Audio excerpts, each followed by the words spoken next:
So today it was 5 years since Star Wars Battlefront 2 released. Yes, you heard that correct. 5 years since probably one of the most controversial games to ever come out in the last decade released, and we had to experience things like this. This game is a Star Wars themed online casino designed to lure kids into spending money. It's a trap.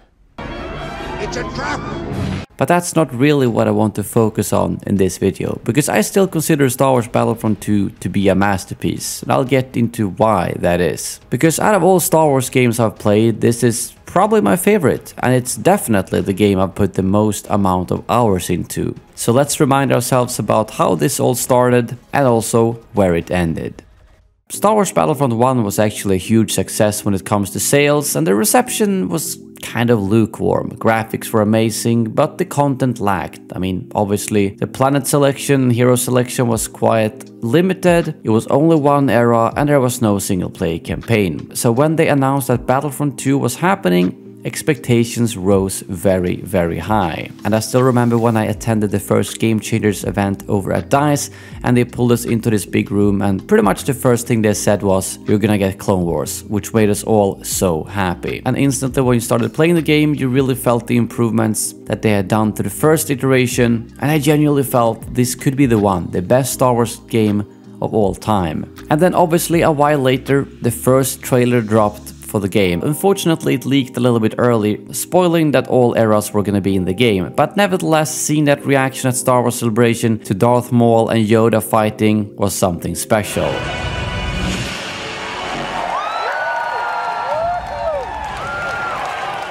Working closer and closer to launch, we got incredible trailers both for the multiplayer, space battles and single player campaign, and we also got the This Is Battlefront 2 trailer voiced by John Boyega. But all in the background there were those loot boxes, creating a lot of concern and questions, but we were promised that it wouldn't be paid to win and that it would be all fair. I actually remember being one of only 2 channels who got the chance to film these loot boxes over at DICE, and I'm gonna show you that footage in the background. And at that point there was actually some type of legendary loot box which was like super rare, which was actually removed before both the beta and the full launch because they didn't want to have these super rare items in the loot boxes. But nevertheless, that didn't really help, did it? The beta got good reception in terms of the gameplay, but you couldn't really judge the loot boxes from that. And then we'll get to the actual launch. Me and probably hundreds of other creators were brought to DICE, and I think there was an event in the US as well to record the game. And I remember our first reaction was, why are some of these heroes locked behind credits? And we never really got a full answer for that. I don't remember if some of the developers who worked there even knew themselves, because those decisions aren't made by like the entire studio, but usually by just a couple of people. So that had us quite worried, but nevertheless I remember we made videos on how to unlock those heroes and roughly how long it would take, telling the developers that this feels a little bit too long, you probably shouldn't have them locked at all. So what happens when the game actually launches? They had quadrupled the cost of that lock that we had experienced at the release event just like 2 weeks before launch. First of all, making all of our calculations and videos basically obsolete, and then, well, causing the biggest game fiasco that I have ever seen due to the whole controversy about having to grind about 40 hours to just get one of the top heroes, or unless you're willing to pay money. And this absolutely exploded with everyone coming down on loot boxes, with DICE removing microtransactions from the game actually before the full launch, since the Elite Trooper edition released 3 days early. We were still stuck with the locked heroes, so they reduced the cost of unlocking those by 75%, basically back to the same level that we experienced on the launch event. And at this point the game had its worst state PR-wise ever. But the thing is, the core gameplay was still good. There were some complaints, like the fact that in the campaign the characters turned to the light side too early, obviously the actual pay-to-win elements of loot boxes, although that was removed, but the core gameplay was good. There was a lot of content, it looked great, and I just hated to see that loot box crap completely overshadowed an otherwise really good game that had a lot of potential. and that's what we got to see over the next couple of years. So they went back to the drawing board, and around 4 to 5 months later, they released a complete progression system overhaul, giving us this classic, straightforward progression without any randomization, which was fantastic. And that felt like the point where we can now start enjoying the game for what it is, and they can give us more content. But the content never really came initially. We got a few old maps brought back. They did introduce Ewok Hunt, which was really cool, and we also got the solo season in the beginning of that summer 2018. But the content didn't come out as fast as we had hoped for.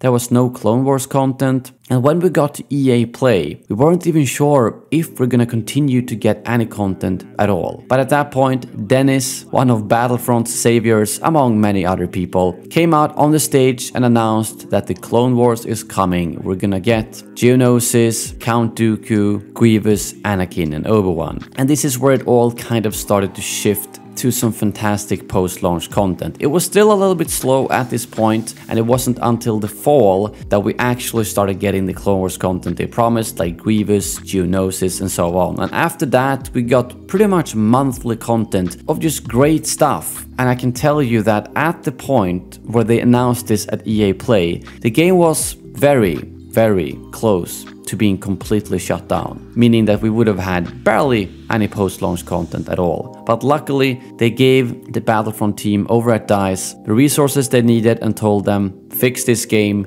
make it good. And they had about 2 years from that point to do it, and those were the best 2 years of Battlefront by far. Because at this point, they didn't have to do with making money anymore, because they knew that ship had sailed. They couldn't bring back loot boxes, they couldn't monetize the content in any other way because they had promised it all to be free, so we had a team of developers who could solely focus on giving the fans what they wanted. A very passionate team that, from what I've heard from basically everyone I know who has worked or still work at DICE, was the most functional team DICE has ever had, the post-launch live support team of Star Wars Battlefront 2. At every level, higher-ups and down to the developers, it worked so well, they knew what they wanted to do, and they did it. And that's how I wish all development was. And of course the fact that they would have gotten the chance to continue, because during those 2 years we obviously got Geonosis, Felucia, more heroes like BB-8 and BB-9, instant action, Supremacy of course, which was a really big mode, and a really nice Rise of Skywalker update with both maps, skins and more. And I think for any of you who experienced those 2 years, you will know how exciting it was every single month to get a new community update, to get a new community transmission, to read what the next update would add, and interact with the developers out on Twitter and try to dissect their little teases about what we could expect. It was an amazing time to be a Battlefront fan, and it could have continued because they had such a strong player base. Although the numbers were not really ever made public, I know the game had way more players than Battlefield 5, for instance, which actually released 1 year after Battlefront 2. But when we got to mid-2020, they announced that the game will stop its live service support with the Scarif update, which wasn't a big surprise, but was so sad nevertheless. We got a really nice, heartwarming Easter egg to finish up the live service that took the community a couple of hours to figure out, where you had to do a bunch of things on different maps, and eventually we find this photograph of the entire development team down in Mas Kanata's castle. And it to this day still makes me so sad that they stopped this development. Even if they weren't making money at that point, they could have figured out a way to do it. I know there were ideas, but obviously EA and higher-ups at DICE just wanted to focus on Battlefield instead. So what happened then? Well, the majority of the Battlefront team actually left DICE to go to other studios, and I don't blame them. If you're working on a project that is doing as well as Battlefront 2 was, and with a development team that was doing as well internally as the Battlefront 2 dev team did, I can understand the reluctance to switch to another franchise you might not believe in, or a project that you might not believe in either. And we also know that they had plans for some really cool stuff. I mean, Dennis, the design director, has even said that they were working on prototypes for Mustafar, Ventress, and Ahsoka. And I know they wanted to add stuff like private matches and other things that would make it easier for the community to play together. But that wasn't the case. The game was left to die with no one to pick it up. And although 2.5 years has gone by since they stopped this live support, the game is still thriving, I would say. Obviously I can't see the numbers, but on PC I still never struggle to find a game of pretty much any game mode. Mods are still coming out, and the Kyber servers allow you to actually play these mods online with other players, which is really cool and basically adds a whole new level of content to this game. It almost makes it feel like if you play with all those mods now, that's roughly how the game might have actually been if they had allowed the support to continue until today, with probably way more maps, modes and other things like that. And it's really hard for me to not think whenever I see something cool new in Star Wars, whether it's a new planet in The Mandalorian or the prison in Andor, how those could have made amazing maps in Star Wars Battlefront 2. Will we ever get another Battlefront game? I get asked that pretty much on a daily basis. And the thing is, I don't think so. Battlefront is kind of doomed as a franchise. I could see there being spin-offs to Battlefront, but a fully fleshed out Battlefront 3 is simply not possible with the expectations, because that was also kind of Battlefront's downfall. You wanted space battles, single player campaign, heroes versus villains with blasters and lightsabers, force powers, large-scale and small-scale trooper modes, co-op modes, instant action, missions, and all that kind of stuff. It is way too much to be a realistic game at this point, so that's why studios are making other Star Wars games instead, because then they can just focus on one thing. Look at Fallen Order. That's basically just a single-player campaign, although way bigger than the Battlefront 2 one, but they focus on one thing and do it really well. And I think if they ever come up with Battlefront 3 that didn't have all of those things I just mentioned, it would get crap PR for that very reason, and that's the curse of the Battlefront franchise. Personally, I would be fine with a Battlefront 3 that completely skipped space battles, skipped the single-player campaign, and focused on what Battlefront in its foundation is: epic multiplayer sandbox Star Wars gameplay. A lot of people probably won't agree with me, but if you want the best game possible with a realistic amount of development resources, that's what I would love to see. But I don't think that's ever happening, because not everyone agrees with me, and I honestly think it's more realistic that a completely new Star Wars shooter would come out, like the one that Respawn is working on, because that one doesn't have the same expectations. So we could launch with half the content that Battlefront 2 currently has and still have a really good reception, because it doesn't have the Battlefront name. I really hope that I'm wrong, but I'd be willing to bet that we will not be seeing a Battlefront 3 anytime soon. If they ever reboot the franchise 10 years from now, when development technology is different, maybe, who knows. But a full-out Battlefront 3, I genuinely don't think will happen. Anyways, I hope you guys really enjoyed this video and a little walk back through memory lane of Battlefront 2's history. If you enjoyed the video, feel free to drop a like below,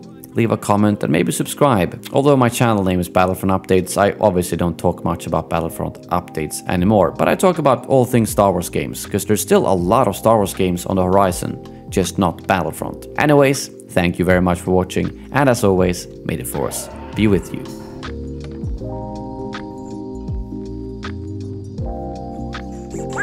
What?